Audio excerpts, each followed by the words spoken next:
हाँ,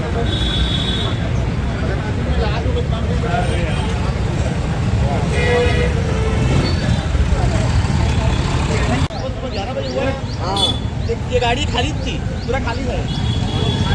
गाड़ी का टाइम है कितना? मैं आया ना, चेक करा दिया, बैग चेक करा।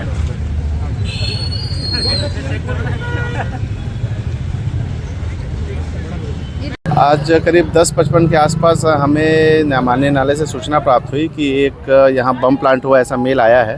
तत्काल हमारे द्वारा 11 बजे ही पूरी टीम यहाँ पे पहुँच गई थी। न्यायालय परिसर की आवाजाही बंद करके माननीय डीजे साहब से अनुरोध करके हमने पूरा परिसर को खाली कराया। उसके बाद हमारे BDS team Rajnandgaon, BDS team Khairagarh दोनों हमारे पास आ गई थी। तत्काल पूरे परिसर की गहन जांच की गई है। किसी भी तरीके का एक्सप्लोजिव आईडी इस टाइप का होना नहीं पाया गया है। उसके बाद पुनः अभी करीब 2 घंटे आसपास हमारे द्वारा पूरे परिसर की छानबीन की गई है।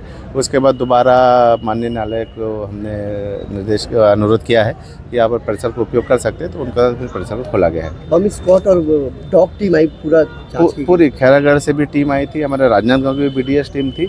सभी के द्वारा पूरे परिसर की गहन जाँच की गई है। किनके द्वारा ईमेल होती? अब इसके हमने एफआईआर हम लॉन्च कर रहे हैं। उसके बाद में जो भी सोर्सेस होगा वहाँ तक हम जाएंगे जी। अभी उसके सोर्स का आइडेंटिफाई नहीं हो पाया है। अभी 1:30 बजे है जी, और 2:30 बजे के आसपास का अल्टीमेटम कुछ नहीं। देखिए, हमारे द्वारा तो परिसर की पूरी जांच कर ली गई है। अगर ऐसा कुछ रहता तो उसमें आ जाता समय की, क्योंकि मेल आया है तो उसकी कितनी ऑथेंटिसिटी है हम ये नहीं कह सकते। लेकिन हमारी तरफ से पूरी तरीके से जाँच कर ली गई है और किसी भी तरह की कोई भी ऐसा विस्फोटक पदार्थ या आईडी नहीं पाया गया।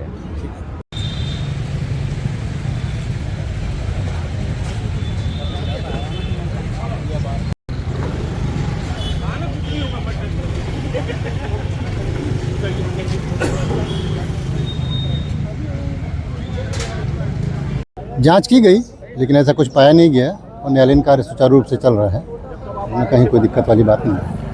तो भी एक मेल आने से पूरा हड़कंप मच गया। हाँ, एहतियातन तो सुरक्षा बरतना पड़ेगा और उसी के परिप्रेक्ष्य में जांच टीम भी बुलाई गई थी। जांच कार्रवाई पूरी हो चुकी है, ऐसा कुछ पाया नहीं गया। न्यायालय में सुरक्षा को लेकर कुछ बोलना चाहेंगे? न्यायालय तो सुरक्षित है क्योंकि आम स्थान है, पब्लिक आती जाती रहती है। लेकिन फिर भी ये पहली बार ऐसा जैसे जानकारी मिला, न्यायालयीन इतिहास में ऐसा कभी हुआ नहीं है। लेकिन बतौर सुरक्षा जरूरी भी था और पूरी जांच भी हो गई न्यायालय परिसर की और काम सुचारू रूप से चल रहा है। मनोज चौधरी, अध्यक्ष जिला अधिवक्ता संघ राजनांदगांव।